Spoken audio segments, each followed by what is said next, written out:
सो dear friends, derivative, financial derivatives, ये जो paper है आपका, इसमें आपको डिफरेंट डेरिवेटिव इंस्ट्रूमेंट्स को ही डिटेल में पढ़ने का मौका मिलेगा, जैसे फ्यूचर्स, ऑप्शंस, फॉरवर्ड्स, स्वैप्स। तो डेरिवेटिव है क्या? डेरिवेटिव जो है एक सिक्योरिटी ही है। सिक्योरिटी जो हम जैसे टर्म हम जानते हैं सिक्योरिटीज, पेपर का नाम है securities analysis and portfolio management. तो सिक्योरिटीज जो हैं, आप जानते हैं सिक्योरिटीज वर्ड का मीनिंग कि जैसे stocks, bonds, mutual funds, derivatives, ये सब जो हैं कलेक्टिवली आप इनको सिक्योरिटीज कह देते हैं। तो ये फाइनेंशियल इंस्ट्रूमेंट्स हैं। सिक्योरिटीज मींस फाइनेंशियल इंस्ट्रूमेंट्स, जिनके लिए के प्राइमरी और सेकेंडरी मार्केट होती है, जहां पे आप बेच खरीद सकते हैं इनको। तो ये क्या है derivative? Derivative is a security, financial instrument which derive its value or price from an underlying asset, जो कि अपनी वैल्यू या प्राइस जो है किसी अंडरलाइंग एसेट जैसे स्टॉक, कमोडिटी या करेंसी से या इंडेक्स से अपनी वैल्यू डिराइव करता है। इसकी अपनी कोई वैल्यू डेरिवेटिव की दैट मींस नहीं होती है, और ये अपनी वैल्यू के लिए डिपेंडेंट है किसी स्टॉक पे, स्टॉक की वैल्यू पे, कमोडिटी की वैल्यू पे, करेंसी की वैल्यू पे, या इंडेक्स जो चल रहे हैं मार्केट में, निफ्टी, सेंसेक्स, बैंक निफ्टी, उन पे डिपेंडेंट है अपनी वैल्यू के लिए, अपने प्राइस के लिए। इसीलिए क्योंकि ये अपनी वैल्यू डिराइव करता है, which derive its value from an underlying asset, किसी एसेट से, इसलिए इनको डेरिवेटिव हम कहते हैं।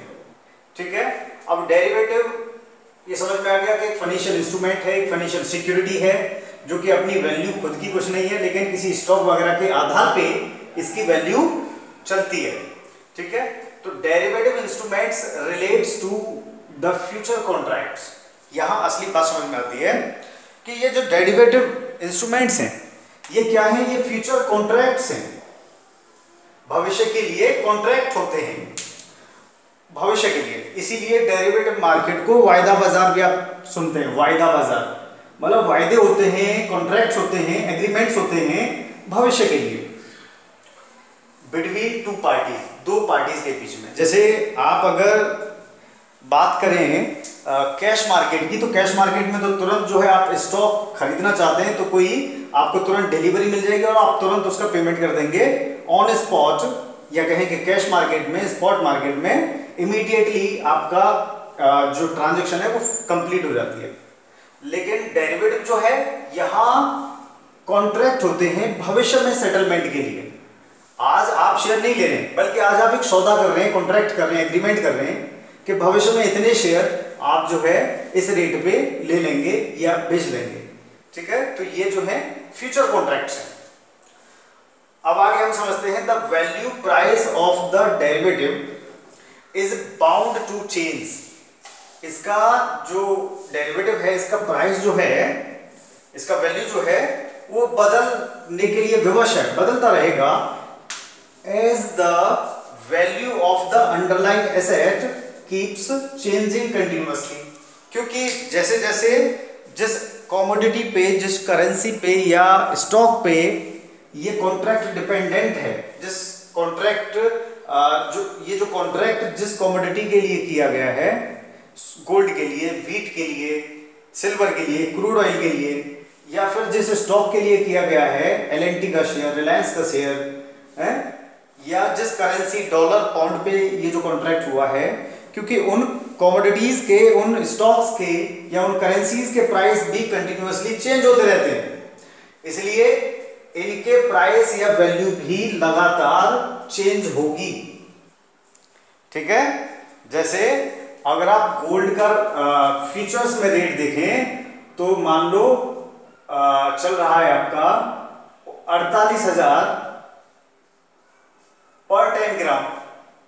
तो ये जो फ्यूचर्स मार्केट में रेट कोट हो रहा है, ये फिजिकल मार्केट में जो रेट है ना गोल्ड का, या फिजिकल मार्केट में जो गोल्ड है, उससे अपना रेट जो है ड्राइव कर रहा है। ये रेट कहां से आया कि फ्यूचर फिजिकल मार्केट में मान लो 47,800 चल रहा है, तो उससे जो है इसने अपनी वैल्यू डिराइव की। क्यों थोड़ा सा आगे चल रहा है ये रेट? क्योंकि ये 1 महीने आगे का या 2 महीने आगे का कॉन्ट्रैक्ट है। आज मार्केट में, स्पॉट मार्केट में 47,800 का रेट है, लेकिन यहां आप सौदा कर रहे हैं फ्यूचर के लिए, 1 महीना आगे डिलीवरी लेने के लिए, तो हो सकता है 1 महीने में और भी बढ़ जाए।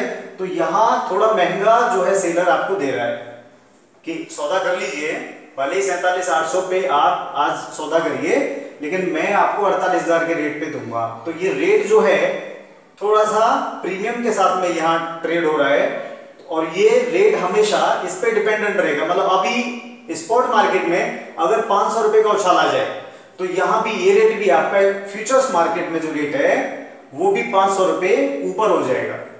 ठीक है, 48,500 दिखाएगा। जैसे यहां रेट 48,300 होगा, यहां 48,500 दिखाएगा। ठीक है, तो वो प्रीमियम आपका बना रहेगा करीब करीब। ठीक, तो ये कमोडिटी के प्राइस जैसे चेंज होंगे, इन डेरिवेटिव्स के, फ्यूचर्स के, ऑप्शंस के, फॉरवर्ड्स के रेट उसी के मुताबिक चेंज होते रहेंगे। डेरिवेटिव्स आर सेकेंडरी सिक्योरिटीज, ऐसे कह सकते हैं कि ये डेरिवेटिव जो है सेकेंडरी सिक्योरिटीज हैं, whose value is solely based on the value of primary security. Primary security पे इनकी वैल्यू डिपेंडेंट है, बेस्ड है, और ये सेकेंडरी सिक्योरिटीज हैं। Derivatives are secondary securities that they are linked to. तो जिन प्राइमरी सिक्योरिटीज से ये लिंक्ड हैं, उन पे आधारित है इनकी वैल्यू पूरी तरह से सोलली, इसलिए इनको हम डेरिवेटिव्स को सेकेंडरी सिक्योरिटीज कह सकते हैं। ठीक है, अब डेरिवेटिव्स जो हैं हम क्यों इस्तेमाल करते हैं या क्या इनका यूज है?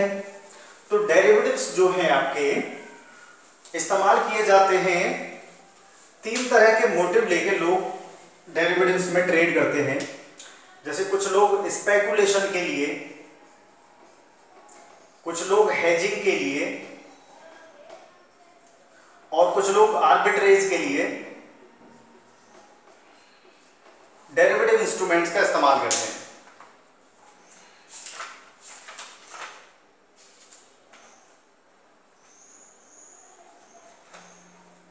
Derivatives are either to hedge, speculate और arbitrage। किसी भी एक यूज में आप इनका इस्तेमाल कर सकते हैं। हेजिंग का मतलब है कि अगर आप कोई शेयर लेके बैठे हैं, 1000 शेयर लेके बैठे हैं रिलायंस इंडस्ट्रीज के, और आपको डर है कि कहीं मार्केट में जो रेट आज चल रहा है, आज रेट क्या चल रहा है, करीब मान लीजिए 1700 या 1800 के बीच में चल रहा है, 1750 मान लीजिए, 1750 पर शेयर का जो रेट चल रहा है रिलायंस इंडस्ट्रीज का, उसके 1000 शेयर हैं आपके पास। अब आप ये डर है आपको कि 1700 से रेट नीचे ना गिर जाए, क्या होगा अगर 1500 आ गया तो, या 1200 आ गया तो मेरा तो बड़ा नुकसान हो जाएगा।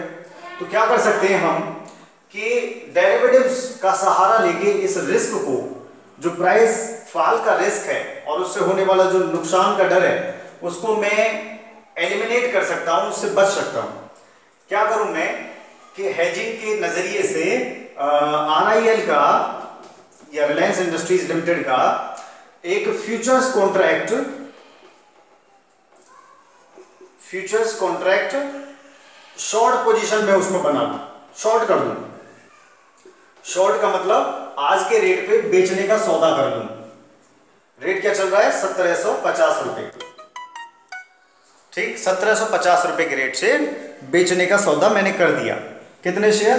यहां पे एक चीज और ध्यान रहे कि ये फ्यूचर्स, ऑप्शंस और फॉरवर्ड्स जो हैं ये भविष्य के लिए तो है ही हैं, लेकिन ये जो एक्सचेंज रेगुलेटेड हैं फ्यूचर्स और ऑप्शंस, इनके केस में लॉट साइज जो है या क्वांटिटी जो है वो स्टैंडर्ड होती है। जैसे 1500 शेयर का कम से कम मुझे सौदा करना पड़ेगा, या 2000 शेयर का मुझे सौदा करना पड़ेगा। ठीक है, तो भले ही मेरे पास कितने भी शेयर है, मुझे 2000 शेयर का सौदा करना पड़ेगा। ठीक है, या फिर अगर लॉट साइज मेरे मुताबिक है तो मैं बड़े आराम से इसमें कन्वीनियंटली ट्रेड कर सकता हूं, अपने रिस्क को हेज कर सकता हूं। मान लो 1000 शेयर का ही सौदा है, ठीक है, तो मैंने 1750 के रेट से बेचने का सौदा कर लिया, शॉर्ट कर दिया। अब अगर सच में मार्केट में रेट 1500 आ जाता है, होगा क्या? मेरे शेयर मैंने बेचे नहीं और इस कारण जो रेट गिरने से मुझे नुकसान हुआ 250 रुपये पर शेयर का, है ना, 250 रुपये पर शेयर का नुकसान हुआ। तो वो 250 रुपये पर शेयर का जो नुकसान मुझे फिजिकली हेल्डेड शेयर्स में हुआ, वो मुझे फ्यूचर्स में उतना, मैंने सौदा किया 1750 के रेट से और आज रेट आ गया 1500, तो क्या होगा? 250 रुपये पर शेयर का मुझे फायदा। इधर मैंने सामने वाली पार्टी को 1750 में बेचना है, जबकि मार्केट में चल रहा है 1500। 1500 में मार्केट से उठाऊंगा, 1750 में उसे बेच दूंगा, 250 रुपये पर शेयर का फायदा मुझे। और कितने शेयर का सौदा है ये? 1000 का। तो 250 गुना 1000, 2,50,000 रुपए का मुझे मुनाफा इस सौदे में हो जाएगा। ठीक है, तो यहाँ एक चीज ये भी समझ में आ गई कि ये जो डेरिवेटिव कॉन्ट्रैक्ट्स होते हैं ये क्वांटिटी वाइज और इवन क्वालिटी वाइज स्टैंडर्ड होते हैं,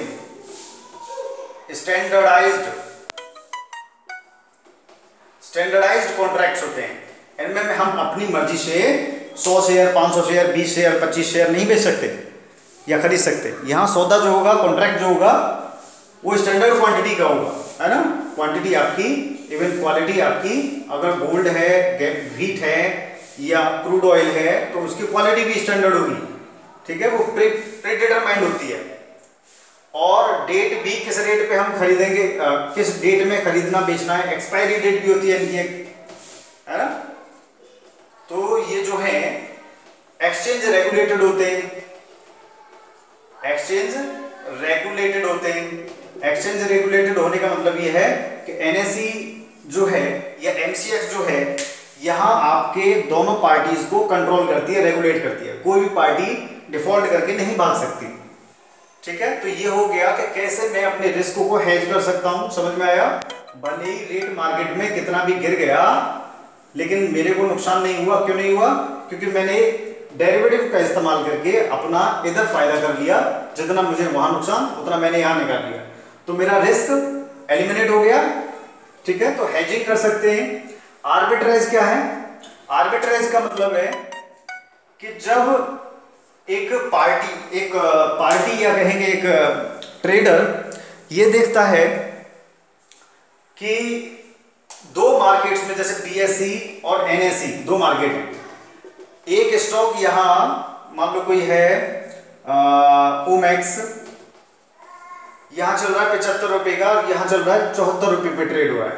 तो वो क्या करता है कि सस्ते में जितना भी क्वांटिटी है यहां से उठा के 75 रुपए के रेट पे तुरंत बेच देता है। ऑन स्पॉट तुरंत यहां से उठाएगा बड़ी क्वांटिटी और तुरंत यहां बेच देगा, बगैर कोई रिस्क के। मतलब जो डिफरेंस है रेट का डिफरेंट मार्केट्स में, उसका फायदा ले लेता है आर्बिट्रेजर। ठीक है, आर्बिट्रेजर इस तरीके से 1 रुपए पर शेयर के हिसाब से अगर उसने 1000 शेयर का किया या 10,000 शेयर का किया तो 10,000 रुपए से तुरंत मुनाफा बगैर किसी रिस्क के हो जाएगा। ये होता है आर्बिट्रेज। तो आर्बिट्रेज कैसे कर सकता है? जब वो देखता है कि कैश मार्केट में या स्पॉट मार्केट में रेट जो चल रहा है और दूसरी तरफ आपकी चल रही है डेरिवेटिव मार्केट, और डेरिवेटिव मार्केट में रेट जो चल रहा है अगर उनमें ज्यादा अंतर है तो वो क्या है कि एक मार्केट से उठा के सामान दूसरे मार्केट में बेच देता है, या इस मार्केट से उठा के सामान ओमैक्स का जैसे मान लो 76 का सौदा चल रहा है और यहाँ 75 है, तो इधर से उठा के इधर बाय करके इधर शॉर्ट पोजीशन बना लेगा। और क्योंकि लास्ट वाली डेट पे ये दोनों रेट बराबर हो जाने, है ना, डेरिवेटिव और कैश मार्केट का रेट लास्ट डेट पे 75, तो 75 भी अगर स्पॉट में है तो 75 भी यहाँ क्लोज होगा। ठीक है, तो इस तरीके से आर्बिट्रेजर बगैर किसी रिस्क के दो डिफरेंट मार्केट्स में जो डिफरेंट रेट्स हैं उससे फायदा उठा लेता है। स्पेकुलेशन क्या करता है स्पेकुलेटर? स्पेकुलेशन का मतलब है कि जब आपके पास में आप स्पॉट मार्केट में अगर सौदा करते हैं तो अगर 1 लाख रुपया है तो 1 लाख रुपए का सौदा ही आप उठा सकते हैं, 1 लाख रुपए की अमाउंट पे कोई शेयर या कमोडिटी। लेकिन डेरिवेटिव मार्केट जो है आपको एक बड़ा अच्छा लेवरेज देता है। लेवरेज मींस यहां पे आपको सिर्फ कॉन्ट्रैक्ट का जितने का भी जो भी कॉन्ट्रैक्ट की वैल्यू बन रही है उसका 20% या 80%, 18% आपको मेंटेन करना होता है बस। मान लो 20%, तो 20% ही आपको देना है। जैसे 1000 शेयर अगर स्पॉट मार्केट में आपने ले रखे हैं, 1000 शेयर 1750 के रेट से अगर आप आज खरीदते हैं तो कितने के आएंगे?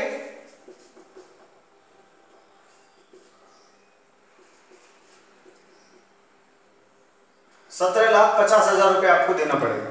1000 शेयर रिलायंस इंडस्ट्रीज का 1750 के रेट से लेते हैं तो, लेकिन वहीं 1000 शेयर में डील करने के लिए यहां कितना देना पड़ेगा डेरिवेटिव मार्केट में? इसका सिर्फ 20%। 20% कितना हो गया?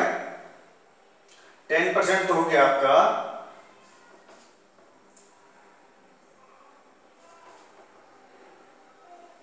1,75,000 और 20% कितना हो गया? 1,75,000 और जोड़ दीजिए,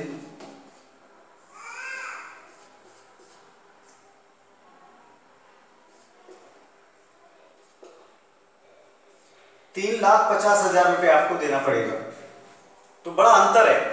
अगर आप स्पॉट मार्केट में स्पेकुलेशन करते हैं, प्राइस फ्लक्चुएशन से मुनाफा करने के लिए शेयर खरीदते हैं, तो वहां देना पड़ेगा पूरा 1000 शेयर के लिए 17.5 लाख, और ये डेरिवेटिव मार्केट वही सौदा आपको उतने ही शेयर का 3.5 लाख रुपए में करा देगा। तो बड़ा फायदा है। ठीक है, तो लेवरेज यहां आप इस्तेमाल कर सकते हैं डेरिवेटिव का अगर आप सहारा लेते हैं तो। इसलिए डेरिवेटिव इंस्ट्रूमेंट्स बड़े पॉपुलर हैं कि ये आपका रिस्क एलिमिनेट करने में मदद करते हैं, ये बगैर रिस्क के पैसा बनाने में भी मदद करते हैं। एक नई मार्केट आपको अवेलेबल करा दी। स्पेकुलेशन करने में भी कम पैसे में बड़ा सौदा कर पाएंगे, और बड़ा सौदा कर पाएंगे कम पैसे में तो बड़ा मुनाफा बड़ा लॉस आपको हो सकता है। ठीक है, जब 3.5 लाख रुपए में 17.5 लाख रुपए का सौदा आप लेके चल रहे हैं तो बड़ा मुनाफा बड़ा लॉस आपको हो सकता है। ठीक है, तो ये हुआ आपका डेरिवेटिव्स।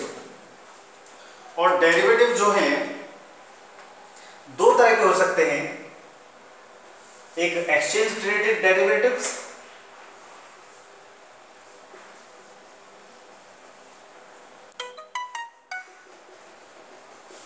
और दूसरे ओवर द काउंटर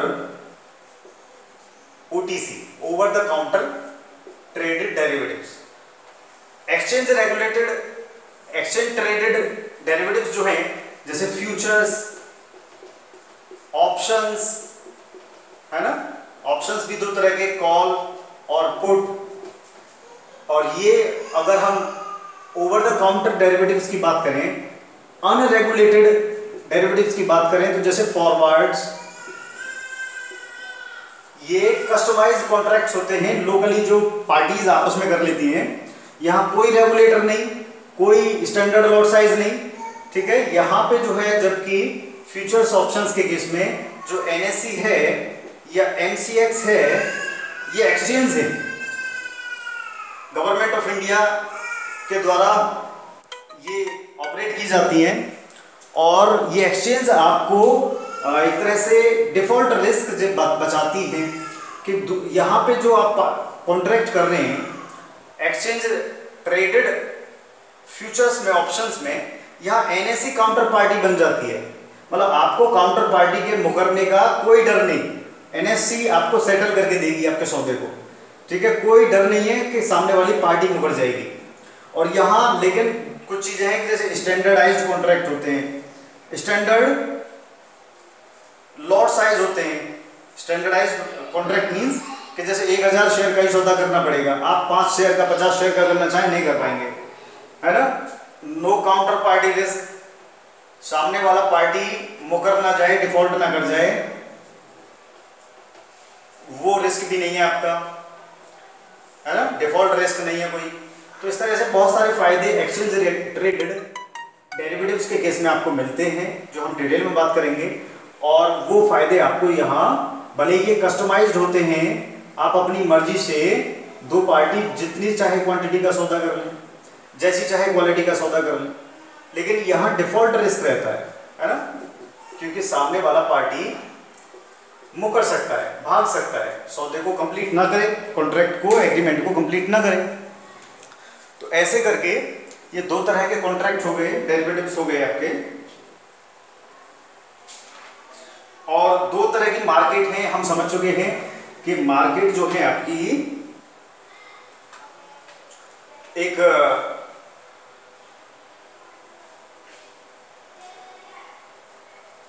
एक्सचेंजेस हैं और दूसरी अनरेगुलेटेड मार्केट हो गई, है ना, जहां पे अनरेगुलेटेड कॉन्ट्रैक्ट्स होते हैं। ये रेगुलेटेड कॉन्ट्रैक्ट्स हैं जिनको एनएसई, एमसीएक्स वगैरह जैसी एक्सचेंज रेगुलेट करती हैं। तो डेरिवेटिव्स में इतना ही काफ़ी है। आगे डिटेल में हम इनके डिफरेंट जो फीचर्स वगैरह देखते हैं, इनके टाइप्स देखेंगे, एडवांटेजेस देखेंगे।